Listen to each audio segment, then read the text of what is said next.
Olá, vamos seguir com os nossos estudos em torno da Revista Espírita de Allan Kardec.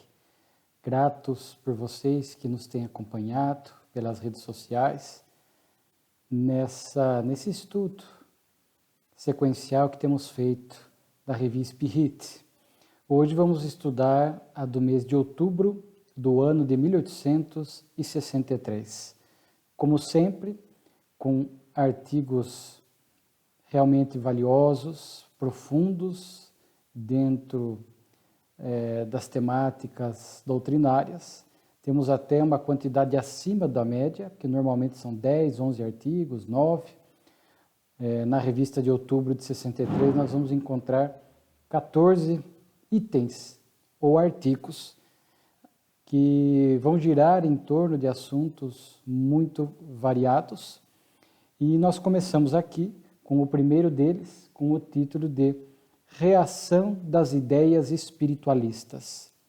Vocês que têm nos acompanhado, Kardec fez questão já em algumas revistas, principalmente nós anotamos aqui dezembro de 62, agosto de 63, de anotar escritores espiritualistas, nem sempre espíritas. Espiritualismo e espiritismo são coisas distintas. O espiritismo vai além do espiritualismo. O espiritualista acredita na alma, na imortalidade, na vida futura, em Deus. O espírita vai além. A reencarnação, a pluralidade dos mundos habitados, etc. Então, Kardec fazia questão de observar, registrar esses escritores que, antes mesmo do surgimento do Espiritismo, e na época do Espiritismo, colaboravam para a expansão das ideias espiritualistas. E alguns, indo um pouco além, defendendo publicamente ou colocando em suas obras literárias a ideia das múltiplas vidas da reencarnação. Vimos, Kardec já citou em artigos anteriores Charles Fourier, Victor Hugo ou Victor Hugo, Louis Jordan e tantos outros. E este artigo segue na mesma linha, e Kardec destaca aquela época, aquele século XIX de profundo materialismo. Já abordamos aqui os efeitos nefastos da ideia materialista na vida do indivíduo, ou materialista por convicção, ou incrédulo, uma pessoa que realmente não acredita nas coisas espiritualistas, coloca em dúvida, coloca em xeque, e muitas vezes nas suas dúvidas filosóficas acaba fazendo uma opção pelo materialismo. E ele diz aqui, a incredulidade estava na moda, e era de bom tom exigir a negação de tudo, mesmo de Deus. Fora disto, tudo é quimera. Vivamos, pois, o melhor possível. Essa é a tese materialista. A vida é única, não tem um objetivo superior, apenas ser feliz a qualquer custo, de qualquer jeito. Infelizmente, muitos ainda hoje vivem nesse formato, dessa forma, adotando o materialismo, não se preocupando muitos com, às vezes admitem a vida futura, mas não se preocupam muito, não refletem, não fazem esses alinhamentos morais, emocionais, e vão levando a vida de qualquer jeito. E, conforme vemos, ainda hoje encontramos esse tipo de pensamento. Naquela época, na França e na Europa, havia sim um intenso materialismo. Na França, até o Divaldo Franco, nosso grande orador e escritor espírita, em muitas palestras, fala de Deus sendo expulso do solo francês, Napoleão Bonaparte se autocoroando na França, enfim, são vários episódios onde muitos chegam a afirmar, pensadores, que não necessitam de Deus, nós não precisamos de Deus, e isso acabou tendo impacto naquela sociedade, naquela época, em outros países. Então, como o Espiritismo, um dos seus objetivos é destruir o materialismo, mostrar que há uma criação divina, que há algo depois da vida, que a vida material é temporária e que na realidade somos um espírito imortal, em que pese haja divergências depois a respeito de como seria esta vida futura, céu, inferno, etc. Mas só esta ideia, naturalmente, que Allan Kardec felicitava o crescimento das ideias espiritualistas, porque vinha auxiliando no combate do materialismo vigente. Então, naturalmente que vemos com bons olhos, principalmente naquela época, naquele contexto, o crescimento das ideias espiritualistas em detrimento das ideias materialistas. E como Kardec anotará numa das obras básicas, se não me falha a memória, o Livro dos Espíritos, antes da pessoa tornar-se espírita, primeiro ela torna-se espiritualista. É um caminho natural, né? Porque alguns pontos da doutrina exigem como condição anterior a crença na alma. Como é que a pessoa vai crer na reencarnação se ela não admite a alma? Então, uma coisa anula a outra.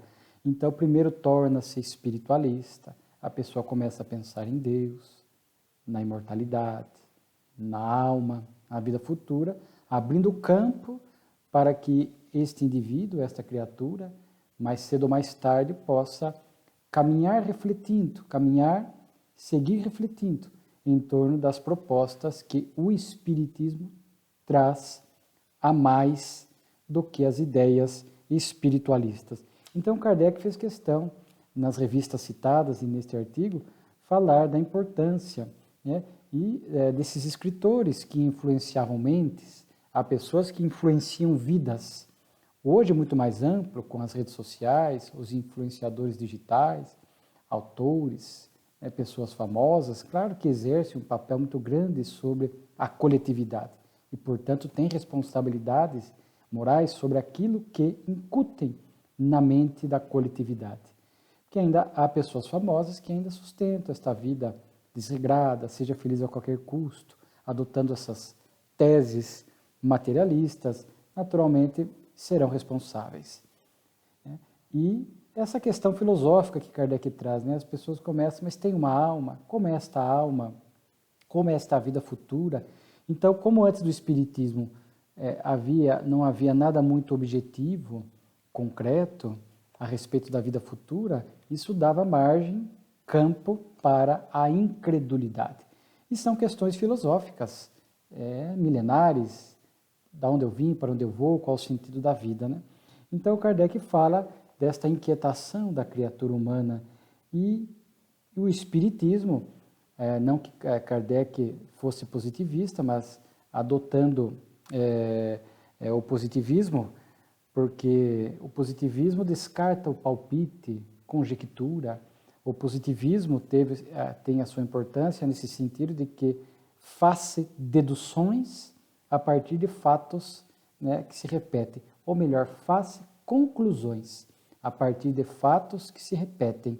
Então, vários fatos que se repetem, sinalizando por uma determinada conclusão. Foi assim com as manifestações dos espíritos, que se repetiram exaustivamente, por detrás, a conclusão, por detrás de todo efeito inteligente, há uma causa inteligente, né? Então, naturalmente, que nós já comentamos no passado, Kardec fala da influência do positivismo, né, nesse avanço do pensamento humano, e de forma que essa questão do materialismo também deixa muitas dúvidas, né? Como entender o sentido do sofrimento, a causa do sofrimento.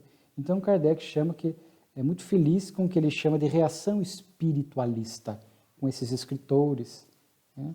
Essas pessoas públicas que iam ajudando no fortalecimento da ideia espiritualista, escritores que, repito, adotavam a reencarnação e defendiam essas ideias publicamente, alguns, outros colocavam essas ideias em suas obras para que os leitores pudessem realmente ir se acostumando, né? Pensando, como falamos de reencarnação, como Charles Fourier, Jean Renaud e muitos outros, né? Preparando. Então, repito, a revista vem construindo essas ideias, né? Kardec vem, em dezembro de 62, falamos lá que muitos vinham como missão, antes do Espiritismo, preparando o terreno para as ideias que o Espiritismo trazia, fomentando um campo propício, né?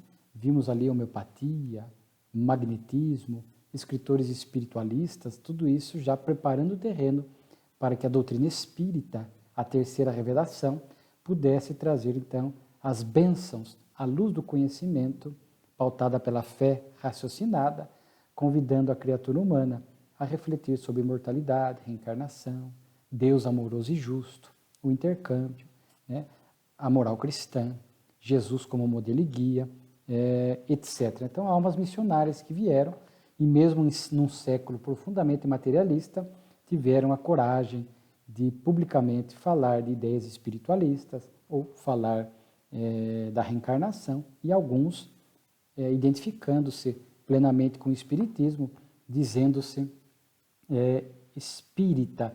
Então, Kardec diz que o espiritismo vem dar aí um forte impulso à época para essa reação espiritualista. Cita uma outra escritora, né, a senhora George Sand, né, escreveu um romance onde ali ela fala da reencarnação. Então, Kardec fazia questão de citar o nome do livro, citar o autor, né? Inclusive, ele já deixa preparado aqui um terreno para a próxima revista a respeito de Ernest Renan, escritor francês, né, que vai ter aquela obra sobre a vida de Jesus e vai concluir que, mesmo sendo materialista, depois de estudar Jesus, converte-se ao cristianismo e vai dizer que Jesus é um homem incomparável, né? Então, ele já dizia que essa obra de Renan já fazia parte dessa reação espiritualista, adredemente preparada pela espiritualidade, porque quando se apresenta Jesus, naturalmente que o Evangelho do Cristo é realmente algo que nos convida a vencer o materialismo, os comportamentos imorais, reprováveis, porque Jesus fala de imortalidade da alma. Ele próprio volta em espírito depois, após a crucificação, no domingo, durante 40 dias, aparecendo em espírito, não em corpo físico, a visão espírita, né? Demonstrando a imortalidade, coroando o seu evangelho com a comprovação da imortalidade. Nós vamos ver mais à frente aqui, fala de intercâmbio, né? Participa de um intercâmbio, com, entre aspas, os mortos, no Monte Tabor, com Elias e Moisés. Fala da pluralidade dos mundos habitados, das muitas moradas na casa de meu Pai.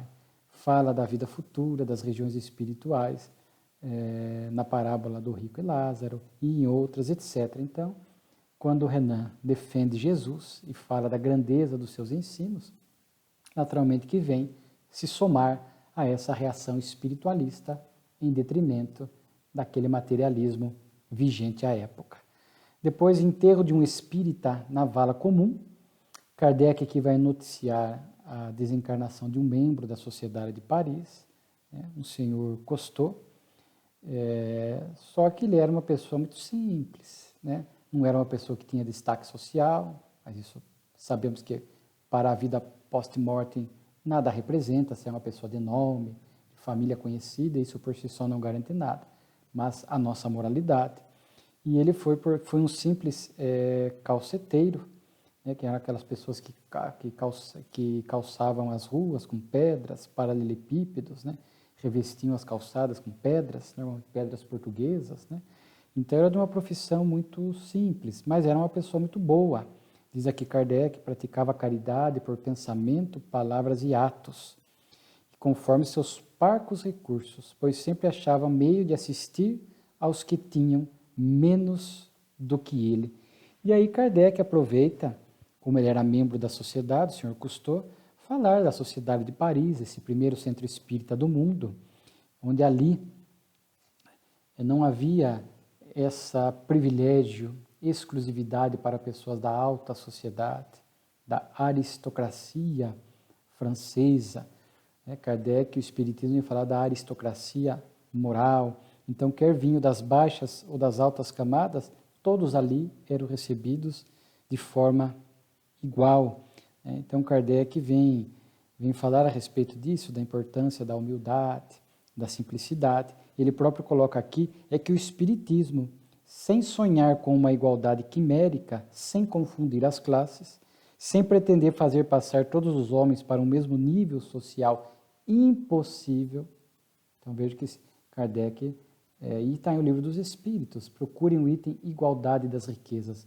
a diversidade evolutiva das almas que habitam a Terra impede, mesmo que nós colocássemos todos iguais, logo mais, alguns com mais vontade, outros mais preguiçosos, com mais aptidão, com menos aptidão, em pouco tempo já teríamos uns bons, outros maus, que iriam enganar, fraudar, se apropriar, já geraria novamente a diferença de classes, né?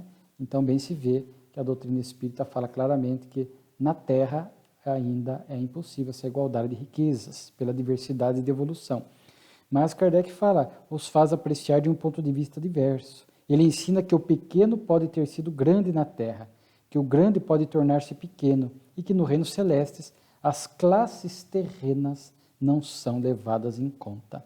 É assim que, destruindo logicamente os preconceitos sociais, de casta e de cor, conduz à verdadeira fraternidade.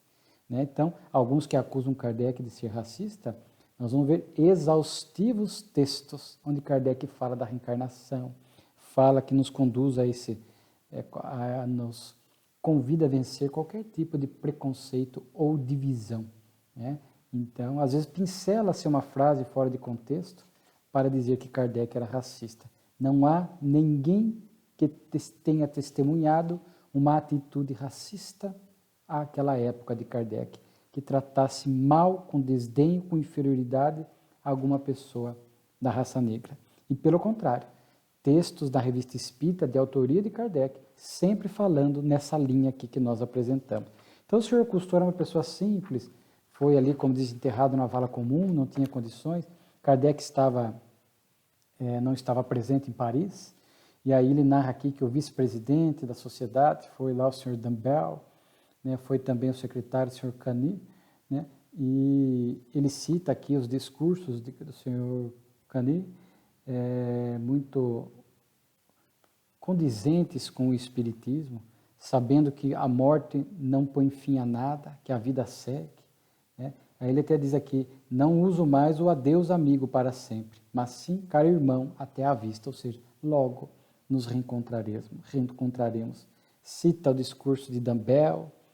Dumbell aqui cita Kardec, né, quando ele, citamos aqui na revista passada, né, em revistas anteriores, quando Kardec esteve no enterro do Sr. Sanson, dizendo que a fé espírita dá uma força imensa nesses momentos, né, quando enfrentamos o luto, porque a certeza da imortalidade e do reencontro futuro é um alívio, sem dúvida alguma, diante do luto, embora possa haver a saudade, a tristeza equilibrada, nunca revolta em relação a Deus por conta da morte de um ente querido. Né? Então a gente vê que os discursos dos dois que lá estiveram realmente condizentes com a doutrina, e é interessante que ali estava um médium da Sociedade de Parisiense, o Sr.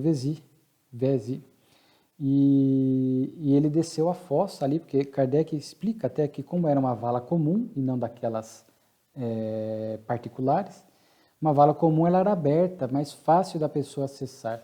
E o médium desce ali e recebe ali mesmo uma comunicação do Sr. Cousteau, o que é raro. Já vimos aqui o Sr. Sanson na câmara mortuária antes do enterro. Então são espíritos que, não por terem sido espíritas, mas pelo conhecimento espírita e pela moralidade, principalmente, tinham condições de, em poucas horas, terem lucidez da vida espiritual, despertarem com alguma lucidez, a ponto de poderem dar uma comunicação poucas horas após a desencarnação. E aqui o Sr. Cousteau vai dizer, não estou morto, vivo a verdadeira vida, a vida eterna. Crede-me, aqui não falta multidão imensa e bons espíritos seguiram convosco. Manda um recado para a esposa amada, estarei sempre contigo para te consolar, te ajudar, suportar a prova. Será rude, mas eu estarei contigo. Então ele dá até um recado para a esposa, olha que bonito isso, como é consolador. Vamos vendo aqui o Espiritismo como consolador prometido. E aí Kardec, depois descrevendo, fala que após ali consumado o enterro do Sr. Cousteau, o Sr. Dumbell,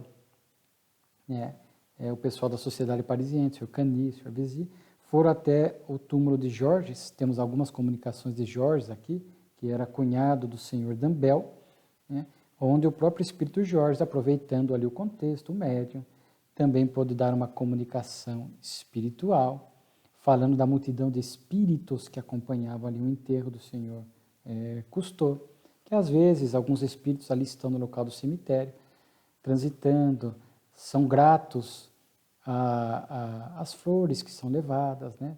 Embora o Espiritismo nos ensine que não seja necessário, porque o espírito não está lá, mas é claro que quando um ente, uma mãe, um pai, com muito carinho leva uma flor à sepultura, mesmo o espírito não estando lá, ele vê isso com bons olhos, né?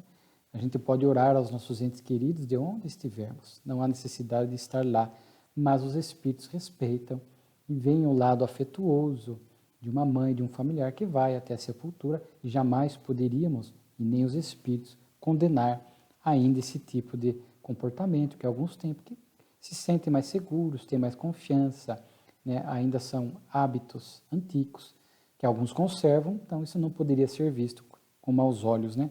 Então, dizei, diz Jorge Espírito, dizei a minha irmã que ame sempre os deveres impostos por Deus, por mais pesados que sejam. Dizei que amo a nossa mãe e que me substitua junto a ela. Então, às vezes, na mediunidade, além de uma mensagem geral de consolo e de conforto, vem esses recados personalizados, familiares, né? Então, mais uma vez aqui reforçando esse lado consolador da doutrina. Kardec vai falar aqui, né, depois tem o texto de Kardec também, complementando tudo isso, né, dizendo da lucidez do Senhor Cousteau pela sua moralidade, e vai falar por que desceu a cova era necessário, e ele vai falar que havia espaço, talvez o Senhor Vézy se sentisse ali pelo espaço mais confortável para receber uma comunicação, médium experimentado da sociedade, pode ter visto, pode ter sentido a presença do Senhor Cousteau e registrou que ele desejava se comunicar. Então procurou o melhor local e ali com a vala aberta, com mais espaço, pôde receber a comunicação. E Kardec faz um segundo ponto que eu chamaria a atenção, talvez a presença ali perto do corpo ajudasse a romper os laços que ainda uniam o corpo ao espírito. Há esse cordão fluídico que une, que muitas vezes não é rompido de imediato, demandam. Quanto mais materializado o espírito, mais tempo demora, mais espiritualizado, mais rápido. Mas mesmo com a lucidez do Senhor Cousteau, pode ser que ele não tenha sido ainda completamente rompido, e a presença do Senhor Vézy, e ali, com a sua presença, né, poder ajudar a romper os laços, né, através de uma ação magnética facilitada pela proximidade do corpo, né? Kardec fala de uma evocação num outro contexto, numa outra oportunidade, um espírito que pedia, um jovem que morreu acidentalmente, portanto de forma violenta, e pediu para que o evocassem e orassem em seu sepulcro, para ajudar a romper os laços que prendiam o corpo. Então Kardec fala que às vezes a evocação ajuda no desprendimento do espírito, né? A sua comunicação espiritual ajuda, porque ali no diálogo, na comunicação, no intercâmbio propriamente dito, ele vai sendo convocado a examinar a desencarnação, a identificar a desencarnação, e esse convite à lucidez em torno da vida espiritual vai ajudando nesse desprendimento, né? E muitas vezes a oração ali próxima, gerando uma corrente fluídica, ajuda no rompimento desses laços, né? Em alguns casos, isso acontece, não é regra geral, em alguns casos isso pode acontecer, ser útil. Já vimos casos de passistas que visitam hospitais e às vezes a pessoa está muito tempo doente, são aquelas pessoas que resistem em desencarnar, se apegam à vida, têm medo da morte e postergam a desencarnação. E às vezes um médium passista que vai lá, conversa, dá um passe, poucas horas, um dia depois, a pessoa vem a desencarnar. Então, alguns passistas, seus fluidos, têm essas características, ou os benfeitores dão essa característica se necessário, mas muitas vezes o próprio passista já tem essa característica, essa qualidade fluídica de ajudar a romper os laços que ligam o espírito ao corpo daqueles que já estão na iminência da desencarnação. Depois tem um artigo, Inauguração do Retiro de Saint-Puy. Kardec fala aqui de um companheiro da Sociedade de Paris, o Sr. Prévost, que inaugurou um asilo, né, um local de retiro de idosos, e lá inaugurou uma capela, e Kardec transcreve aqui a fala dele, o discurso, onde fala um pouco do local, da caridade que é feita, do nome que deram de São Vicente de Paulo, que sempre nos remete a esta ideia de caridade, né? Então também é um texto bem interessante, fala dos princípios cristãos que eram aplicados ali no local, bem compatível com o que a doutrina espírita propõe, que é uma religião cristã, né?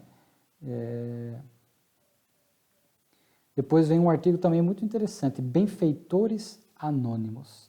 Kardec cita 2 textos, 2 histórias verídicas publicadas em jornais distintos, e uma história de uma pessoa que estava sendo despejada por não pagar aluguel. A pessoa estava ali saindo, tirando a mobília, não tinha para onde ir. Uma pessoa passando pela rua, identifica um cavalheiro, diz aqui, condecorado com a Legião de Honra, parou, percebeu o que estava acontecendo, né? Foi lá, identificou quanto devia de aluguel, entregou 2 notas para pessoas e desapareceu, fazendo com que a pessoa pudesse pagar o débito e retornar para o imóvel, né? E tinha crianças ali, né? A pessoa estava, uma mulher chorava e 2 filhos em tenra idade também choravam. Um outro caso de um incêndio que atingiu uma loja e a oficina de um marceneiro, né? E ele naturalmente não tinha como repor aquilo, né? O seguro era muito inferior ao dano causado. Uma pessoa ali passava, percebeu, e mandou entregar lá, em sua oficina, mercadorias, né? Madeiras, para que ele pudesse continuar trabalhando e recuperando o local, né? Então, a Kardec fala desses benfeitores anônimos, né? O coração, diz Kardec, fica novamente sereno ao ler fatos semelhantes que vêm de vez em quando fazer a contrapartida dos relatos de crimes e torpezas que os jornais exibem em suas colunas. Ainda vivemos isso, né? A mídia ainda destaca muito o mal, o erro, o crime, em detrimento das notícias boas. Há aqueles que já preferem e dão valor às notícias boas, mas a maioria ainda prefere noticiar o mal. O mal faz barulho, chama atenção, dá ibope, parece que muitos gostam de ver as notícias ruins e muitas vezes não se noticia coisas boas porque não dá ibope. E quando a gente vê hoje, estamos gravando aqui em março de 2022, ainda com pandemia, notícias de pandemia, da Covid, a guerra, Rússia, Ucrânia. Então a gente pega a notícia, muitas coisas desagradáveis, então há um alento para o coração quando vemos notícias boas, né? E de forma que, inclusive, o meu pai, que é espírita, né, para quem nos conhece aqui, a cidade de Itapetininga, ele tem um programa local que está no YouTube, Universo do Bem, onde ele já vem há muitos anos só fazendo notícias de coisas boas que acontecem no mundo e em várias áreas. Então a gente assiste, a gente vê um depoimento de benfeitor anônimo, de alguém que ajudou, que foi ajudado, coisas boas que estão acontecendo na ciência, exemplos notáveis que se circulam pela internet. Isso faz bem. A gente percebe que há muitas, porque a gente acha que o mundo está indo de mal a pior, quando na verdade há muitas pessoas já comprometidas com o bem.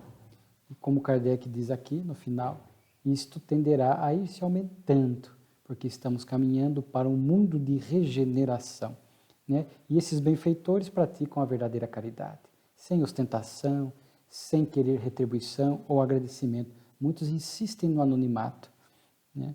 Então, profundamente humildes, não querem reconhecimento, destaque, que hoje em dia com as redes sociais é muito comum a própria pessoa pedir ou ela própria fazer registros de um ato de caridade e depois postar nas redes sociais, buscando likes, aprovações, né? Mas o verdadeiro bem é aquele feito realmente sem ostentação, né? Então nós estamos sendo convidados a sermos benfeitores anônimos na vida das pessoas. Quantas passam por nós em sofrimento material, moral, e nós podemos ali parar um pouco a nossa agitação, aquietar o coração, consolar, dar uma ajuda material, né, sem que seja necessário muitas vezes dizer nomes. Muitas vezes, no contexto mais privado, reservado, sim, mas sem necessidade de noticiar ou sair contando aos quatro cantos isso que aconteceu, né? Então, o Livro dos Espíritos fala disso, né? Que os maus fazem barulho e os bons são silenciosos e tímidos. Quando os bons quiserem, dominarão a terra. Então, que esta corrente do bem possa se multiplicar para que possamos promover este bem na direção do próximo, né? E aqui não importa rótulo religioso, qual religião a pessoa não importa nada disso. É bonito quando vemos pessoas de religiões diversas se unindo para a prática da caridade, né? Então, isso é muito bonito.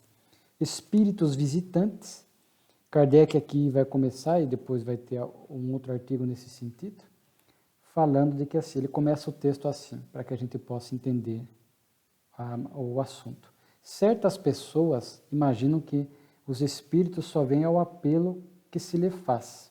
É um erro, pois muitas vezes se apresentam espontaneamente. Então, os espíritos não vêm apenas quando evocados, mas espontaneamente também.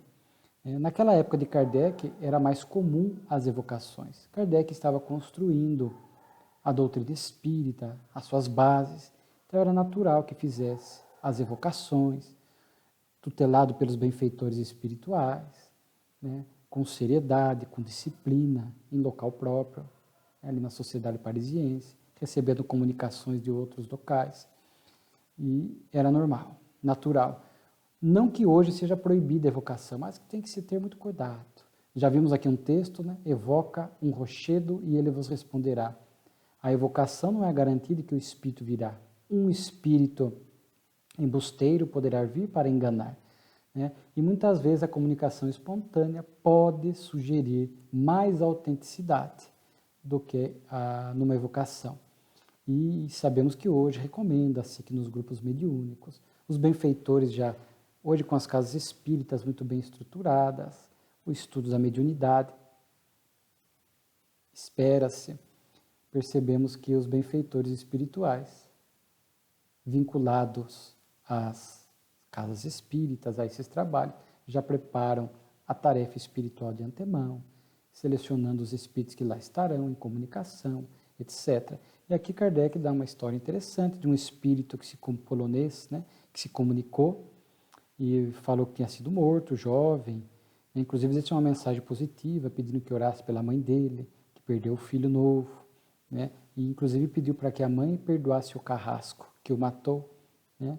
E depois, um nome diferente, né? François Francowisk, e ninguém conhecia, o médium jamais tinha ouvido falar de tal pessoa, né? Talvez até acreditando que pudesse ser vítima de uma mistificação. No jornal, depois ele vai encontrar a execução de um jovem polonês, prisioneiro dos russos à época, né? Então cita o nome dele, bate com a comunicação, e aí algumas pessoas podem dizer, não, mas a comunicação, os mortos se comunicam, mas é demoníaco, é do diabo. Aí o próprio Kardec fala, mas uma comunicação em que ele pede uma oração para a mãe, pede para a mãe perdoar o carrasco que o executou, seria demoníaco? Então, naturalmente que falta bom senso nessa argumentação de que as comunicações espirituais procedem do diabo. E aí Kardec, seguindo com esta linha de tema, vai escrever da proibição de evocar os mortos, citando aquela famosa evocação de Moisés em Deuteronômio, né? E aí Kardec faz uma análise assim um pouco de contexto. Primeiro, se proibiu é porque a comunicação é possível. E por que proibiu? Era um povo, diz ele, difícil de conduzir, turbulento. Então as pessoas faziam mau uso da evocação para questões triviais, questões fúteis, do cotidiano, onde não havia necessidade da comunicação espiritual, ao realizar um ato de comércio, ao se iniciar um matrimônio, criava-se a dependência de consultar os espíritos para saber se aquilo teria êxito, teria sucesso. Então, naturalmente que percebendo a indisciplina e a futilidade que envolvia o intercâmbio, naquela época, muito bem, Moisés proibiu. né? Mas não proibiu em toto, né? Porque quando ele percebeu que eudade e meudade, conforme está no Velho Testamento, promoviam as comunicações, o intercâmbio, mas dentro de disciplina, dentro de uma seriedade, ele elogia, né? Então vejamos que a proibição se dava em relação ao intercâmbio fútil, porque quando Moisés se deparou com um intercâmbio saudável, ele não fez a proibição e ainda elogiou. E aí Kardec faz uma anotação assim interessante. Aliás, por que faz reviver tal artigo de Deuteronômio com tanta insistência quando se passa em silêncio o começo do capítulo, que proíbe aos sacerdotes a posse dos bens da terra e de ter parte em qualquer herança, porque o próprio Senhor é a sua herança? Então, essa questão de algumas religiões, às vezes, alguns pensadores, pincelar pontos que interessam para atacar outras linhas de pensamento, né? Tirando do contexto ou não pegando o todo, porque algumas partes não interessariam a eles, então eles vão na parte que interessa, muitas vezes para atacar ou diminuir outros pensamentos, né? Então Kardec vai fazer aquela distinção de Moisés, os 10 mandamentos, que é inspirado pelo alto, né? Que é a parte da sua lei divina, no Monte Sinai. A lei civil, ele como legislador tinha que realmente cuidar daquele povo e tal. E Kardec trata num ponto interessante aqui, porque foi um ponto muito grave para que Jesus se omitisse, a proibição da comunicação com os mortos, né? E é interessante que se fosse realmente algo grave, importante, Jesus teria reiterado esta proibição, né? Que quando era necessário retificar o Velho Testamento, né? Muitas vezes ele fez, ouvistes o que foi dito, mas eu vos digo. E ele não fala nada a respeito da evocação, né, dos mortos. Pelo contrário, e ele dá o testemunho do intercâmbio, da possibilidade, porque conforme dissemos, no Monte Tabor, ele estará lá com 3 testemunhas, né, Simão Pedro, João e Tiago, e ali aparecem 2 mortos, Elias e o próprio Moisés, que havia feito esta, como se ele próprio ali estivesse revogando, né, a sua proibição, se comunicam, dialogam os 3, certamente Jesus, o Espírito puro, o mais elevado, o governador espiritual, dialogando, orientando aquelas outras 2 almas. Então vejamos que, na verdade, Jesus no Monte Tabor referenda a possibilidade de intercâmbio e o Espiritismo vem dizer que isso seja feito. É claro, com o Espiritismo, através do Livro dos Médiuns, trouxe seriedade, disciplina, ética, né? De forma que alguns atacam, Kardec refuta alguns pontos, né? Dizendo que só os demoníacos podem vir, quer dizer, a gente já tem os nossos defeitos, e Deus ainda permitir que só os espíritos maus se comuniquem conosco, ficaria mais difícil ainda. Os bons estão no céu, não pode vir. Mas os santos podem se comunicar? Os apóstolos? Então, só eles podem? Porque os outros não podem? Né? Então, Kardec, sempre dentro dessa lógica que caracteriza a doutrina espírita, né? Vem nos falar a respeito disso, que todos os espíritos podem se comunicar. Por isso, João, o evangelista, né? Não acreditai em todos os espíritos, mas provai se eles são de Deus. Então, cabe à criatura humana avaliar a comunicação espiritual para ver se é do bem, né? Se é um espírito que está falando coisas corretas, alinhadas ao Evangelho. E no caso da doutrina, quando traz comunicações doutrinárias, alinhadas à base da doutrina espírita.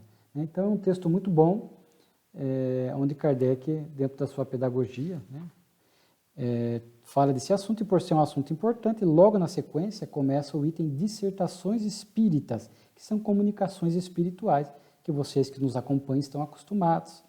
E a primeira comunicação aqui, tendo Moisés proibido evocar os mortos, é permitido fazê-lo? E aqui vem um espírito que se chamou Simeão, talvez Simeão que abençoou Jesus no 8º dia de vida no templo e fez profecia sobre ele, né? Talvez. E é uma comunicação que veio de um grupo espírita de Bordeaux, né? E como veio na linha desse assunto, Kardec publica e o espírito vem falar, né? A respeito disso, né? Que às vezes a evocação que havia antes, essa doentia, sem disciplina, sem ética, levou muito à idolatria, né, dos espíritos entre egípcios, caldeus, moabitas, diz aqui a comunicação, né? Os homens eram pervertidos e dispostos às evocações perigosas. Moisés preveniu o mal. O progresso deveria ser feito entre os espíritos como entre os homens. Olha que interessante, né? Então, ao proibir, a evocação era usual entre o povo, né? E era o povo que ele proibia. Tanto que também havia os 70 anciões que também poderiam fazer esse profetismo, essas evocações, etc., né? O episódio de Eldad e Medad. Então, é uma comunicação que vem nessa linha. A próxima comunicação, os falsos devotos, né? Sacrificam a aparência e traem o verdadeiro. Têm o coração seco e os olhos úmidos, a bolsa fechada e a mão aberta. A questão da aparência, né? O coração seco e os olhos úmidos, né? Então, não adianta a gente aparentar ser bom, aparentar ter virtudes, aparentar ser uma pessoa profundamente religiosa pelo exterior, né? Pela roupa, às vezes pelo excesso de sinais, né? Às vezes por alguns adornos que caracterizam algumas religiões, né? Ou mesmo entre os espíritos que não têm esses adornos, mas às vezes a forma como se fala, né? A forma como se posta, projetando virtudes que não tem. Porque sabe que a morte nos coloca face a face com a nossa realidade espiritual. A lei de Deus, a nossa consciência, sabem quem somos. Então não adianta fingir, né? Não adianta ali estar no meio aparentando virtudes que não tem. Então a pessoa que coração seco e com os olhos molhados, aparentando uma tristeza diante da dor de alguém, sem estar triste, sem estar comovido, né?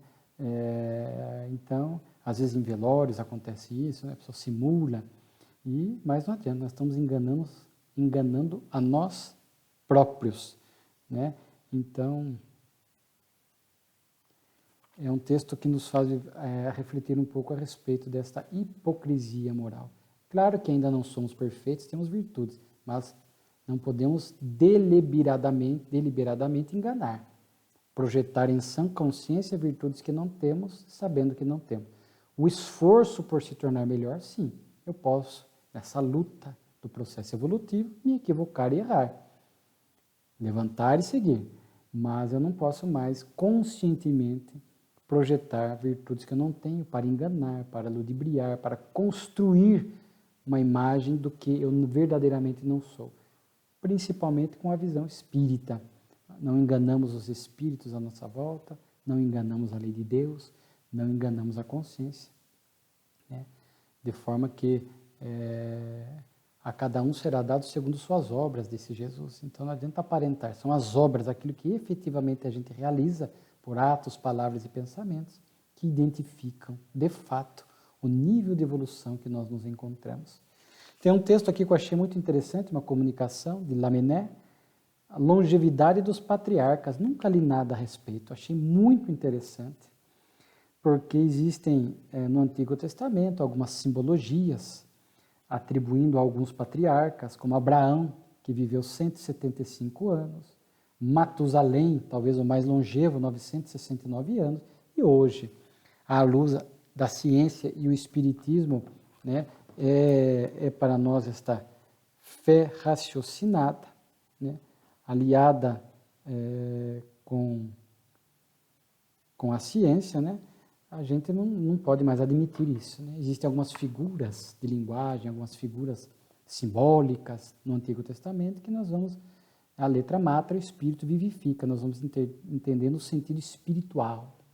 É importante buscar esse sentido espiritual. E hoje sabemos que não tem. Já vimos aqui a questão do dilúvio, 6 dias da criação, que a vida humana começou com Adão e Eva. Então o Espiritismo caminha lado a lado com a ciência e não aceita. E aqui essa comunicação, sabemos que não havia como aquelas pessoas, a expectativa de vida era menor à época, né, por vários fatores, e era assim, praticamente impossível que alguém vivesse 969 anos. E aí a comunicação fala, né, que a Bíblia é um magnífico poema oriental, onde as paixões humanas são divinizadas como as paixões que os gregos idealizavam como as grandes colônias da Ásia Menor. Aí fala da concepção que se tinha de Deus no Antigo Testamento, né, que se banhava em sangue, que mandava matar o inimigo ao fio da espada, etc., o que não condiz com Deus que Jesus nos apresenta, amor, e como a doutrina nos apresenta.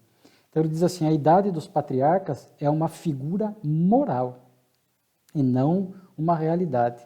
É provável que Matusalém tenha vivido muito tempo no coração de seus descendentes.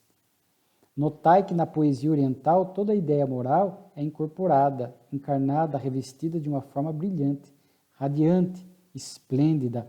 Então este tempo de vida, que alguns atribuem ao tempo de vida físico, que é impossível, é o tempo, claro que não é um tempo matemático, exato, mas é uma simbologia do tempo que o pensamento daquele patriarca, a figura daquele patriarca, teve um papel importante na vida daquele povo, daquelas pessoas.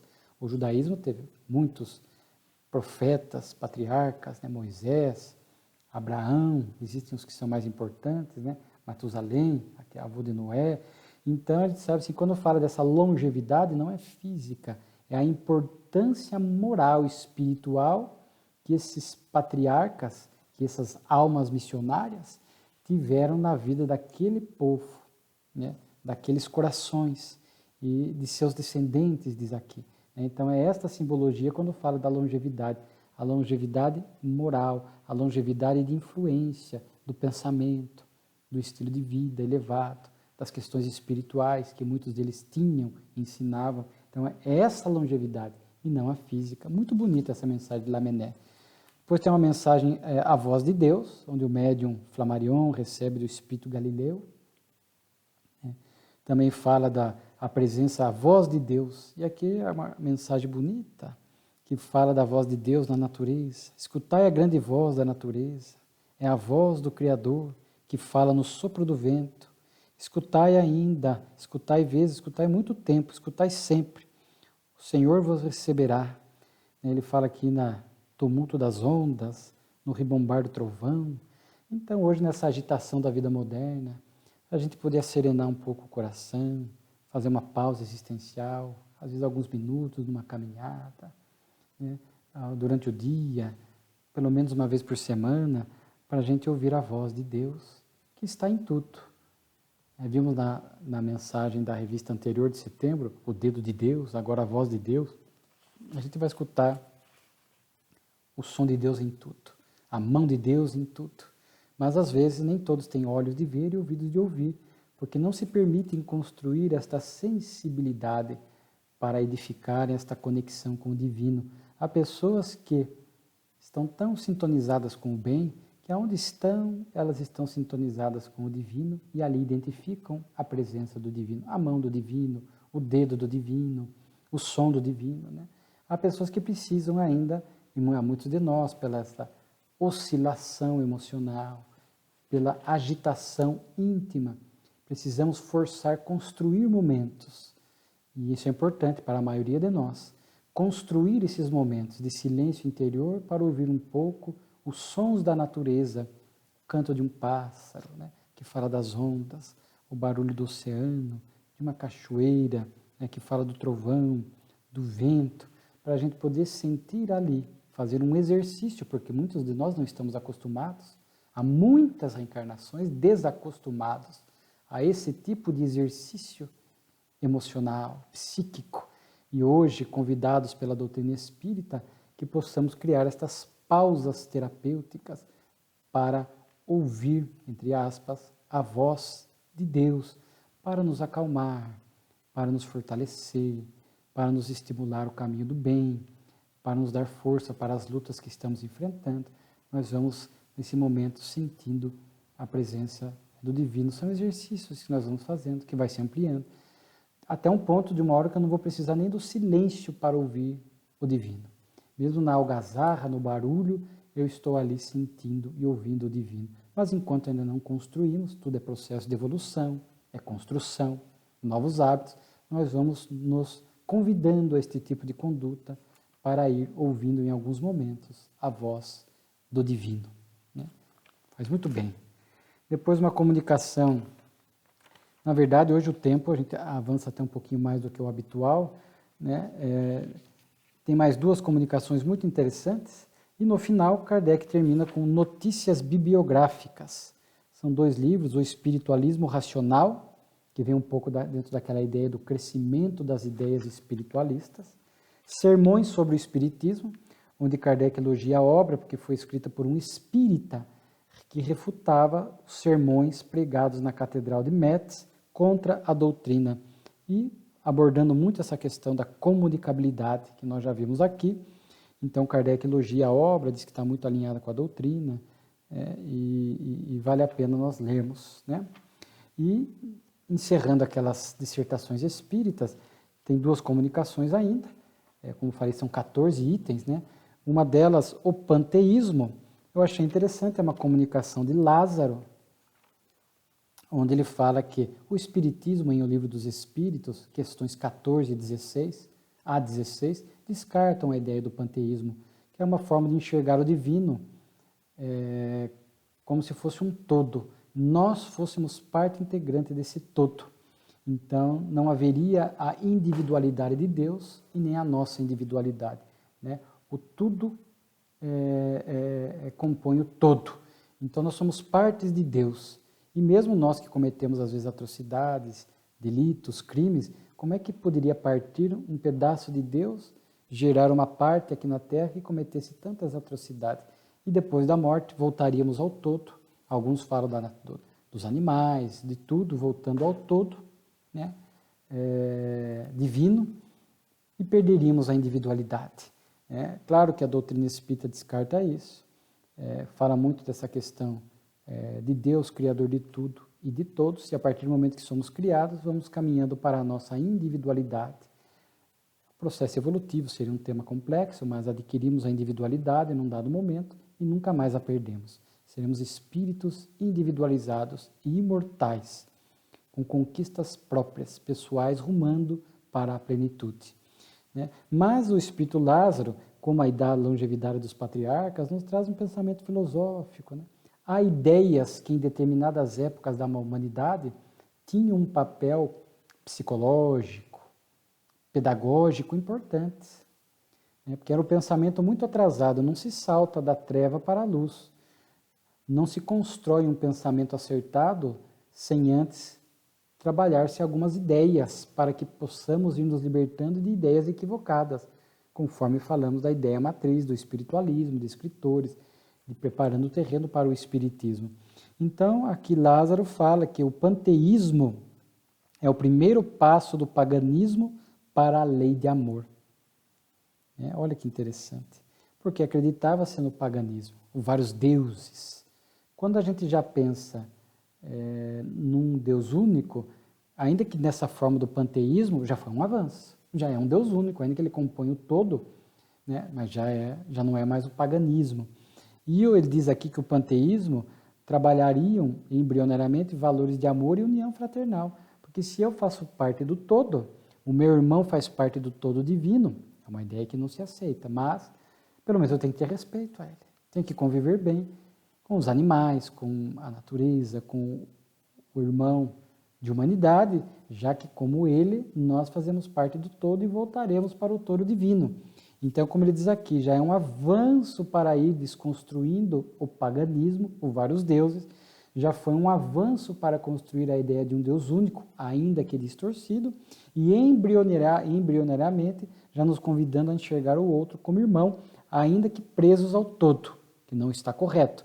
Depois iríamos entender essas questões da individualidade, embora todos fomos criados por Deus. Então, valores ali já estavam sendo trabalhados para, primeiro, nos desvincular do paganismo, caminhando no monoteísmo e trabalhando aspectos do sentimento para que nós pudéssemos nos esforçar já para viver com mais respeito, com mais solidariedade. Aqui diz assim: o panteísmo, o precursor do catolicismo, levava em si o germe da universalidade de Deus, inspirava os homens à fraternidade para com a natureza, essa fraternidade que Jesus lhes devia ensinar a praticar uns para com os outros, fraternidade sagrada, hoje reforçada pelo Espiritismo. né? Então, é uma mensagem bonita a respeito da utilidade que teve naquela época o panteísmo, ajudando como degrau na construção de pensamentos mais elevados que viriam à frente. E, por fim, uma comunicação também muito bela de um espírito que se chamou espírito familiar, livre-arbítrio e presciência divina. A doutrina espírita nos apresenta isso de forma muito clara, né? Essas temáticas, não confundir umas com as outras. Primeiro que recomendamos aqui o estudo da Lei de Progresso em O Livro dos Espíritos, terceira parte, capítulo 8º. Até aqui citamos a questão 787A. Qual seria a destinação futura dessas almas rebeldes? Elas alcançarão a perfeição, como todas as outras, passando por inúmeras experiências. Deus não deserda ninguém. Fatalismo, que existe em nós, determinismo divino, sim, a plenitude, a perfeição relativa. Fomos criados por Deus com este germe divino. Todos, sem exceção, atingiremos a plenitude. Estado de espíritos puros. Como? A reencarnação, as experiências que Deus concede. Deus não deserda ninguém. Não há nenhum espírito que ficará eternamente mal, ou eternamente estacionado na evolução, ou eternamente na ignorância. Então, vimos a mensagem O Dedo de Deus, da outra semana, de setembro de 63, a engrenagem da lei do progresso, a consciência em nós. As leis de Deus estão escritas em nossa consciência. Então, a lei de Deus criou mecanismos, a começar por este germe da perfeição em nós, que, de múltiplas formas, nos impulsiona a caminhar adiante. Então, numa linguagem mais para o planeta Terra, né, uma linguagem assim, mas usando um exemplo aqui nosso, comum, convencional da Terra, o malfeitor de hoje será o benfeitor de amanhã. Então, isso é o fatalismo. Livre-arbítrio são as possibilidades de escolha. O caminho é este. Agora, se esse caminho vai ser mais rápido, mais demorado, com mais obstáculo, com mais desafio, com mais sofrimento, mais inóspito, livre-arbítrio. Quando nós atingimos o estado de espíritos, o reino nominal, o pensamento contínuo, o senso moral, surge a responsabilidade. Aí passamos a dirigir o nosso processo evolutivo. Há almas que fazem escolhas mais acertadas e caminham mais equilibradamente, sim, como Jesus, onde conta-se que ele realmente fez esta escalada sem passar pelo mal. Passa-se o livro dos Espíritos fala, né? Nós passamos pela fieira da ignorância. Todos os espíritos passam pela fieira do mal, os espíritos dizem não, né? Não pela fieira do mal, né? Mas sim da ignorância. Então, Jesus é um exemplo desse. A Revista Espírita, já vimos, tem um outro exemplo, né? Eu acho que está em outubro de 62, aquela história do Arsène Gautier, onde ele conta que era um espírito que já vinha fazendo escolhas acertadas e rumava para este caminho ascensional, sem passar necessariamente pelo mal, né? Então, existe, claro que isso é exceção, mas existem espíritos que fazem isso. Isso é o livre-arbítrio. Nós poderíamos dizer que temos um GPS divino em nós.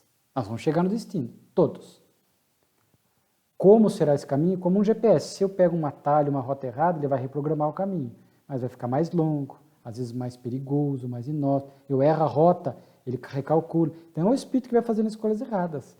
A lei de Deus vai recalculando, reencarna, imortalidade, lei de causa e efeito, escolhas erradas, reprograma.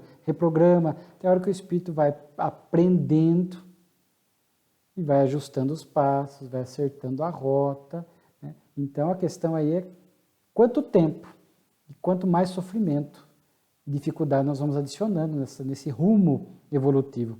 Isso é livre-arbítrio, faz parte das nossas escolhas, com as consequentes responsabilidades do acerto e do erro. E a presciência divina, que é interessante, mas Deus sabe da história de cada alma quando cria, sabe que vai demorar tanto tempo, que esse vai ser mais rápido, um caminho mais correto, e esse vai sofrer mais. Deus sabe, é a presciência divina. Deus conhece o futuro. Mas por que criou? Criou porque todos trazemos o germe da perfeição e vamos chegar no destino. Se não fosse fatal o determinismo de chegarmos ao destino, à plenitude, e o espírito pudesse ficar eternamente no mal, aí poderíamos dizer que Deus era injusto, masoquista, porque criou um espírito sabendo que ele trilharia o caminho do mal e ficaria eternamente no mal. Aí haveria um nó. Mas, como trazemos o germe da perfeição e todos chegamos ao destino, aí vemos a perfeição e a amorosidade de Deus, que não deserta ninguém. As oportunidades, a reencarnação, é uma benção, né? A imortalidade da alma, né? Então Deus não tem pressa. Ele sabe que aquele filho chegará ao destino. Demorará um pouco mais, mas chegará. Ele tem a certeza que chegará. Então isso, até porque, mas por que não nos criou perfeitos, então? Privando-nos do sofrimento. É a visão pequena da criatura humana. Nós queremos fazer um Deus à nossa imagem e semelhança, com os nossos conflitos, com as nossas inseguranças, com as nossas paixões desgovernadas, né? Quando, na verdade, Deus nos fez a sua imagem e semelhança, ou seja, nos dotou desse germe da perfeição, né? Então, Deus não nos cria perfeito, porque para que tenhamos o mérito da conquista. Então, ainda que seja o caminho mais demorado, mais rápido, o mérito é nosso, das escolhas. E Deus, nesse caminho, como diz a mensagem, é muito bonita a mensagem. Leiam. Postes indicadores. Deus, nesta marcha evolutiva, vai colocando postes indicadores do caminho correto. As revelações, a vinda do Cristo, os missionários que reencarnam, os exemplos que temos, etc., vão sendo postes que iluminam o nosso caminho. Mas, às vezes, não queremos seguir. Seguimos nas velhas algemas do homem velho. Mas uma hora despertaremos, né? Então, Deus não nos cria perfeitos para que tenhamos mérito. E todos perfeitos, no universo, com bilhões de galáxias, trilhões de planetas, todos criados perfeitos, ao lado do Pai, contemplando, não teria sentido. Não teríamos tarefas a executar, metas a concretizar, progressos a efetuar, já que estávamos perfeitos. Não tem sentido pedagógico. Então, a forma como a doutrina espírita nos apresenta a criação divina, a lei do progresso e tudo mais, é de uma beleza incomparável. Essa revista é daquelas que realmente poderíamos dizer assim, não que as outras não sejam, tem algumas que estão muito especiais, comunicações belíssimas, leiam, busquem na internet, kardecpedia.com, o site da Federação Espírita Brasileira, leiam na íntegra. Os meus rápidos comentários aqui jamais substituirão os textos originais na íntegra. E seguimos estudando esta obra grandiosa do nobre codificador. Muito obrigado.